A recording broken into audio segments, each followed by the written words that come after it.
I got 2 follow-up questions. So like, if I'm walking through the door as a beginner, how do I tell if you're a good salesman or a cult leader? Or is it just impossible and good luck? It's very simple. You basically just ask some very standard basic questions and see if they're truths. All right, what are they? Well, I have 5 rules for McDojo life, and one of the 5 rules is someone who lies about their belt rank and fight record. Okay. Which is very easy to follow up on. It's very easy to find, right? But at the end of the day, none of that matters. You know what matters? What? Are you benefiting? Are you benefiting? If you're not benefiting, don't do it. If you are benefiting, do it. You should already have a framework of what your intent and your goals are to meet. And if this instructor, no matter what, capoeira, aikido, who cares? If they're helping you get to your goals, that's it. That's all you need. That is all the information you need. After that, you should probably look them up. Like, you should type their name into Google and see if they're on a registry. Like, this is all basic information that you should be researching before you go in. I've touched on this before in my stuff, and one of the big issues that the very accomplished MMA fighters and boxers and stuff like that who have this glowing record, and they're former champions, and they're like totally legit, and no one goes to them, no one learns from them, no one follows them online, is because they're not focused on what they can do for you.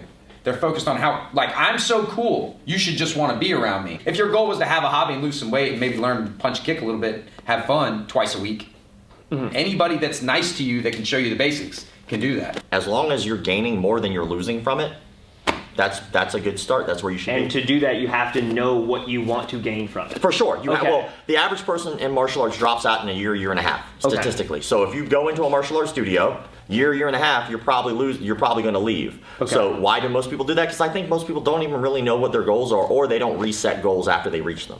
Okay, so when you walk into a martial arts studio, first thing you have to do is have a more specific goal. Tangible goal. Tangible goal, okay.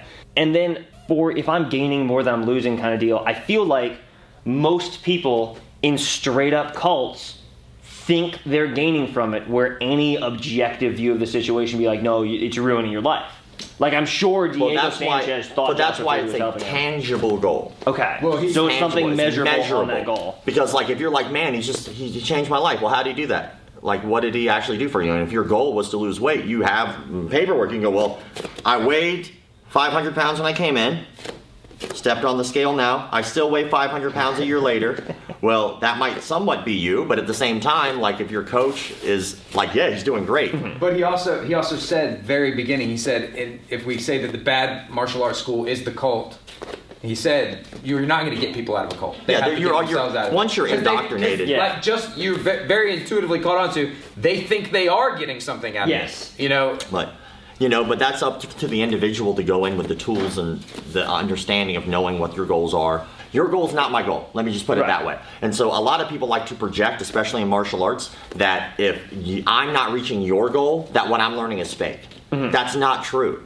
That's not true at all. Like, you go to a cardio kickboxing class and the person's intent is to lose a couple pounds and your intent was to get into a fight. I might not be able to fight my way out of a paper bag, but guess what? I just lost the weight. That was my intent. That's my goal. Not illegitimate. Illegitimate to you.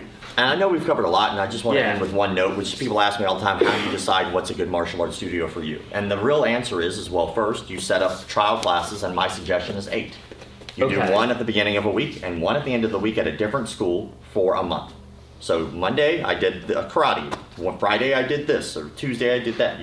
Set yourself apart. So one, you're not sore, because if you're not used to training, that you're going to get sore if you try to condense everything into such a tight space.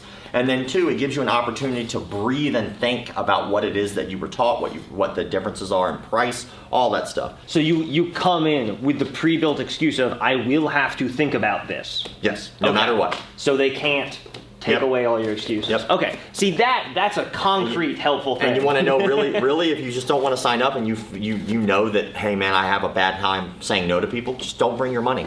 Don't bring money on your free trial. So they can't pressure you into paying right then. That's it. And you won't have to tell the guy, I didn't like this. And facing that, in the beginning, that uncomfortable, if you decide you don't like it, that's uncomfortable for you.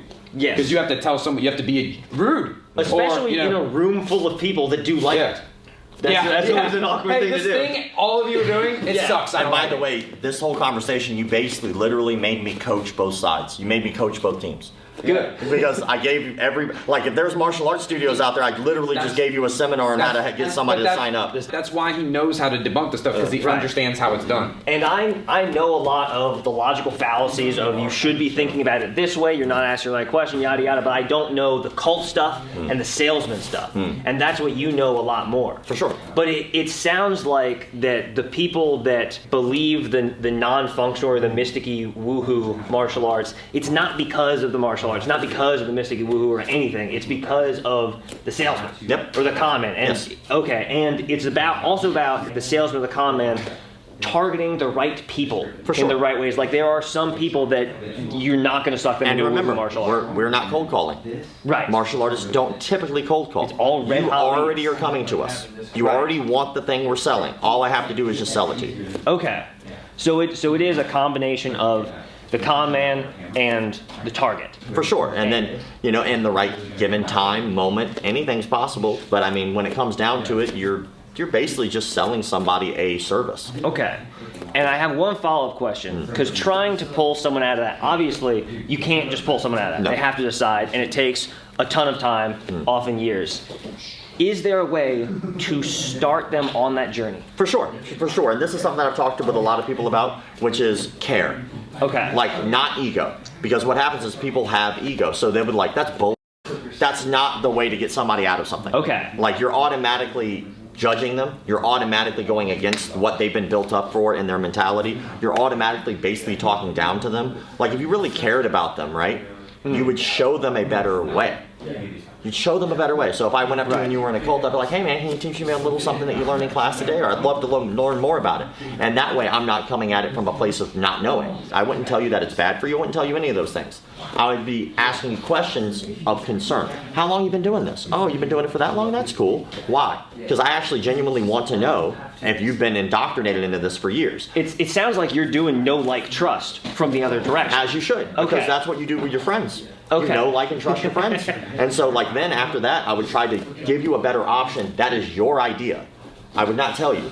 I'm like, hey man, well, I really appreciate that. Hey, do you want to come try this trial class with me? I'm going to go try this place out tomorrow. I'd love for you to come with me. And then you give them and you open up their eyes to other options. They have to make the decision. If they don't make the decision, they will never leave. And if you don't believe me, go to any internet discussion board for martial arts at all. And you will see all these different ideas and thoughts and personalities and people who are complaining and arguing. Any of my comment sections. Yeah, and so, exactly, right? But when it's somebody that you know and you really care about, you should come at it from a place of care, not from a place of bravado and machismo. That's good for your goals, but now if you really gave a about this person, your goal would not be to tell them how good you are, how good your instructor is, how good your art is. No one gives a shit. What they really care about is if it's benefiting them.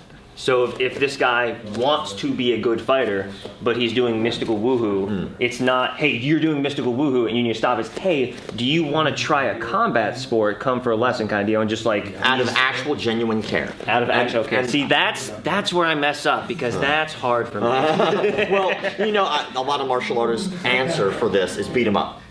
Yeah. It's never going to work. You know what you're going to do? You're going to help your ego. You're going to help entertain you. But think about how selfish that is. They're going to retract back into the place they feel safer. Even harder. Because they know that outside now is aggressive. Outside of this cult is rough. Outside of this cult is judgy. But the cult is good. They take care of them. They make them feel good and special. But you don't. And now what you might do is actually the opposite. You might not necessarily help them out of the cult. You might help them out of your friendship. So don't make it like a tug of war between the cult and their and decision. And is there a way to start someone on the journey out of it through the internet, or do you have to have a rapport with them? I think have to do no like it's trust. Same no like trust. You have to respect your opinion and like you. Like for instance, there have been a lot of people, and I've been very fortunate from this, that have left martial arts cults because of my page. They reach out to me, they tell me their stories, and that's amazing.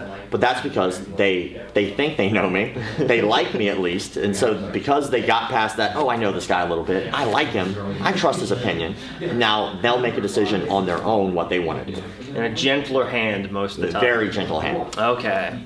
I don't do that very well. Well, I'm Armchair Violence. This is Rob with McDojo Life, and thank you so much for teaching me more about cult stuff. That was awesome. You, brother. Yeah, man.